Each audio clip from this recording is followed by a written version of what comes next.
Want to know exactly when GST becomes payable? The answer is time of supply.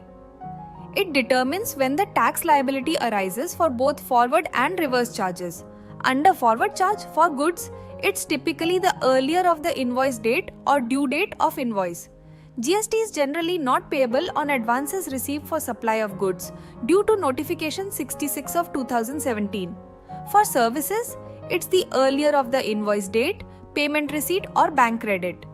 Under reverse charge, GST liability shifts to the recipient. Different rules apply for determining time of supply. Special cases like petty payments and vouchers have unique rules under GST. For instance, petty payments exceeding Rs 1000 have specific time of supply conditions. Vouchers are taxed at the time of issue or redemption, depending on the supply's certainty. Changes in tax rates affect the time of supply.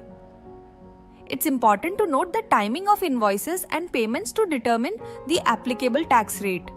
When tax rates change, Section 14 determines whether the old rate or new rate applies based on supply, invoice, and payment dates. The due date for issuing invoices is critical for GST compliance. It varies based on the type of supply, such as goods or services, and the nature of the transaction. Adhering to these timelines ensures smooth GST operations. Remember, correct time of supply means correct GST payment and zero litigation risk. Understanding the provisions of the GST Act is essential for determining the time of supply.